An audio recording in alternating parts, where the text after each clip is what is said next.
আসসালামু আলাইকুম রহমতুল্লাহি ওবরাকাতু। লা তাহনাতু মির রাহমাতিল্লাহ। আল্লাহ রাব্বুল আলামিন বলেন, তোমরা কখনো আমার রহমতেতে নৈরাশ হইও না। তো আল্লাহ রাব্বুল আলামিন মানুষকে পাপ করার উচ্চ শিখরে পৌঁছে গেলেও আল্লাহ তাআলা তাকে মাফ করে দেয়। সেই বিষয়ে একটা ঘটনা, যেমন হযরত মুসা আলাইহিস সালাম একদিন আল্লাহ তাআলাকে জিজ্ঞেস করলেন যে, আল্লাহ, আমার অনুসারীদের মধ্যে সবচেয়ে বড় পাপী কে? আল্লাহ রাব্বুল আলামিন বললেন যে, তোমার সম্মুখে এই পথ দিয়ে যে অতিক্রম করবে সর্বপ্রথম সেই।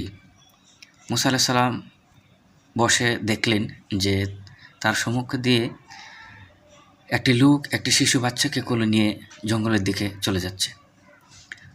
মুসা আলাইহিস সালাম আল্লাহ তাআলাকে আবার জিজ্ঞেস করলেন যে, হে আমার প্রভু, আমার অনুসারীদের মধ্যে সবচেয়ে নেককার বা সবচেয়ে নেকি ব্যক্তিকে? আল্লাহ রাব্বুল আলামিন মুসা আলাইহিস সালামকে বললেন যে, হে মুসা, সূর্য ডুবার পূর্বক্ষণে তোমার সম্মুখ দিয়ে যে লোকটি চলে যাবে সেই হচ্ছে সবচেয়ে বড় নেককার। হযরত মুসা আলাইহিস সালাম অপেক্ষা করতেছিলেন। তো সূর্য ডুবার আগ মুহূর্তে হযরত মুসা আলাইহিস সালামের সম্মুখ দিয়ে ওই সকালে যে লোকটি জঙ্গলে গিয়েছিল ওই লোকটি তার সামনে দিয়ে অতিক্রম করলো। হযরত মুসা আলাইহিস সালাম অবাক হয়ে গেলেন এবং আল্লাহ রাব্বুল আলামিনকে জিজ্ঞেস করলেন যে, হে আল্লাহ, এটা কিভাবে সম্ভব? যেই লোক সকালে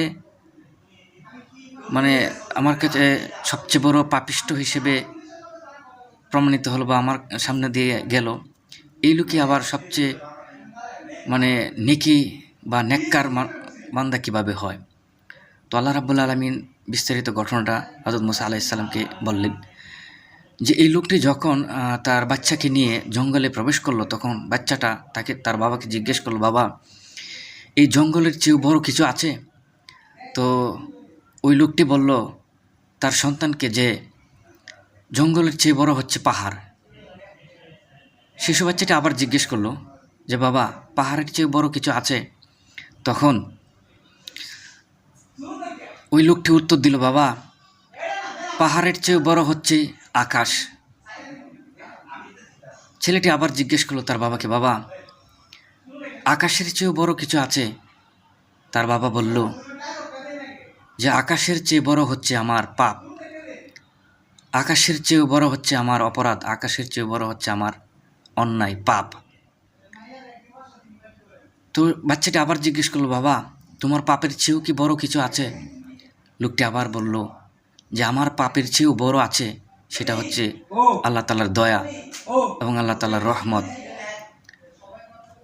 তো আল্লাহ রাব্বুল আলামিন মুসা আলাইহিস সালামকে বললেন যে, তার ভিতরে যে এই যে অনুশোচনাটা, পাপের যে অনুশোচনাটা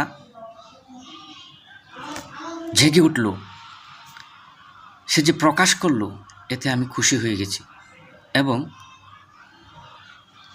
যে সবচেয়ে বড় পাপী হিসেবে এই জঙ্গলে প্রবেশ করেছিল, সেই ব্যক্তি তার পাপ মোচন করে তার নেককার হিসেবে এই জঙ্গল থেকে বাহির হইল। তো এই জন্যই তাহলে আল্লাহর রহমতের কোনো সীমা নেই, আল্লাহর দয়ার কোনো শেষ নেই।